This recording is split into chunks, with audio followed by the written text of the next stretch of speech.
Alright, so Bronco, Badlands, Everglades snorkel.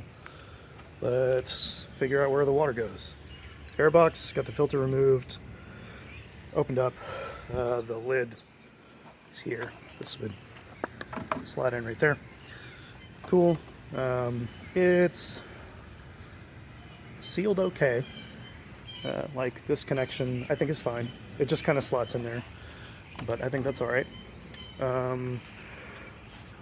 One thing worthy of note, down in here you can see there's residue from where water has gotten in here before when I've done significant water crossings down in the Apalachicola National Forest. You can see that like inverted cone shape is some manner of collection point. There is not a drain hole at the bottom of that collection point that I can notice.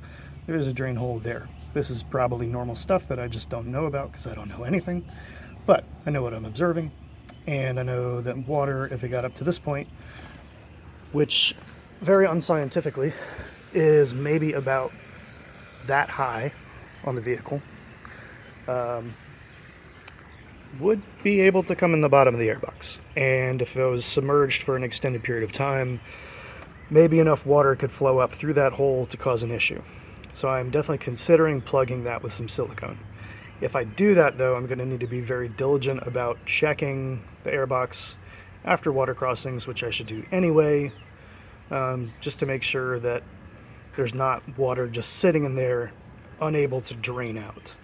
Now it would still be able to evaporate through, outward through the snorkel, but I don't know how long that would take or if it would be an issue.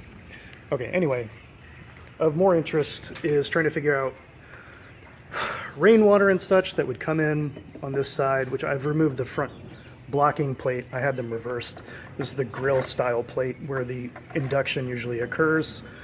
But if that's on the front, then rainwater can come in, I think, pretty darn easily, especially given the backward angle here. Rainwater could come straight down into it, or as you're driving forward, right down into there. And in Florida, Tallahassee, where I live, we have a good bit of heavy rainfall and relatively unpredictable. So I'm leaning towards keeping the blocking plate on the front and just allowing it to have its intake on the back, which makes some neat sounds, but it's quiet if you've got the windows closed, so that's not an issue for anyone who'd be concerned about that. I have concerns regarding the amount of air that would get to the engine, so I'm keeping a close eye and ear on how the engine seems to be doing. If it's underperforming or feels sluggish, then this could be a concern. This is a 2.7, unlike the Everglades, which is the 2.3. So I don't know, strictly, is this getting enough air? I think it is. It seems okay. It seems good. But it's a bit novel, so it's something to keep an eye on. Okay, regarding where the water will go, that's the big question that I have. If water comes in here, it's going to flow down. There are no drain holes along in here that I could find. Safari snorkels have the cap up top that can rotate back and forth, but they say to go ahead and run it forward facing in the rain because it's fine, because around the upper part of the cap they've got some drain holes and water will hit the back if it even gets in there, because there's like a little overhang. If it even gets in there, it's going to go to the back, hit the back, and then drain out the side holes, or it should anyway. That can't really happen here if this was the back plate, or excuse me, the blocking plate, and the grill was on the front. So water would hit the backing plate and flow down here, and I think it would actually pool here because there is a lower area here, and you probably can't see it too well, but there's a lip here before it actually can go into the next stage of the piping. So it should just pool here against that, but let's find out. And as a reminder, this is open, so there's no air filter. If we see water come through here, then I consider that something to be concerned about or just aware of. Because if water comes through here, boop, it's going to hit the filter. But if it just pools here, not as big of a deal if there's not very much. I think that might explain why this snap-on cover is not sealed from the factory, it just snaps on. That would allow water to more directly evaporate from this chamber, but it could also evaporate up here, so I'm leaning towards sealing this off. Anyway, here we go.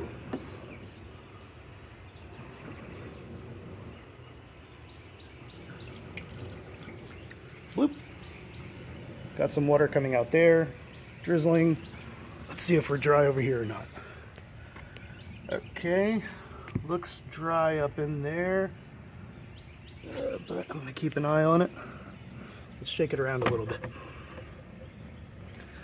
Then maybe put some more water in. Boop, boop, boop. Anything? Hello? Dry as far as I can tell. And just my eye shot. Yeah, I don't see anything. But let's do some more. Let's go hard with it.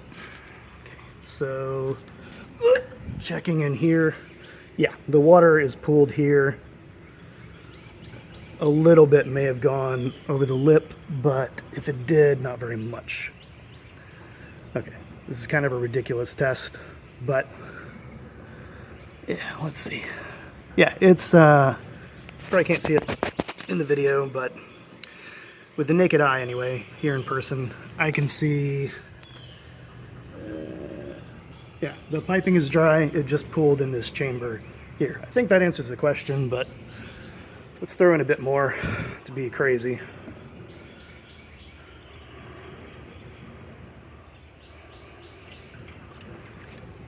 Okay, so it starts to drizzle out here along the sides.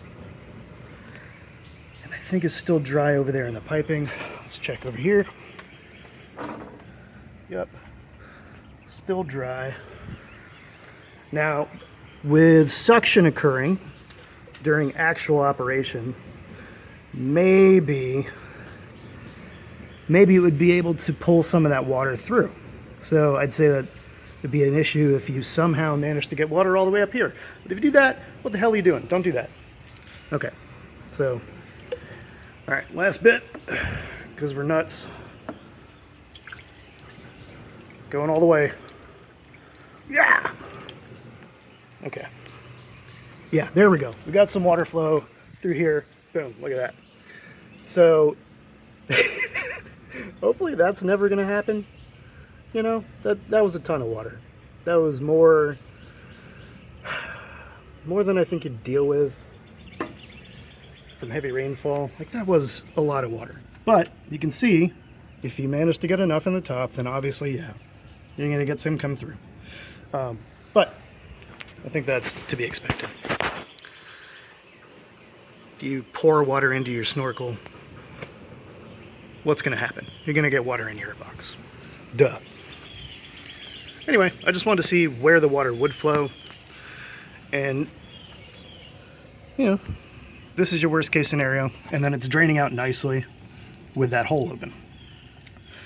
But I think in the end it'd be more productive to seal that off, because the water's not going to be coming, like, nobody's going to be pouring water in the snorkel.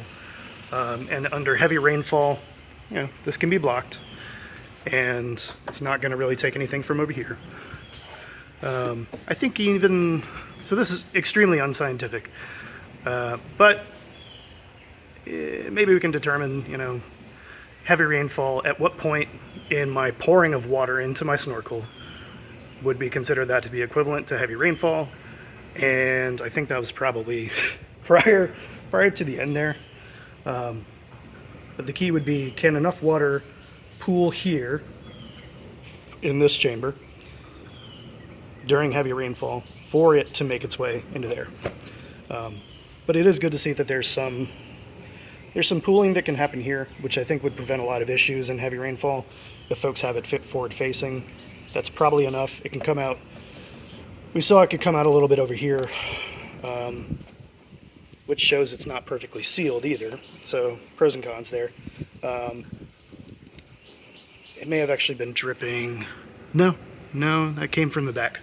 Yeah, so that's not perfectly sealed on that side, which is a concern. I may need to silicone around this edge. Yep, because I'm feeling water around here as well. So I think I need to probably silicone all around here up against the fender, and then this as well. That way if water comes up to this point, this will actually be protected, which it currently is not. Okay. Ridiculousness. Take care.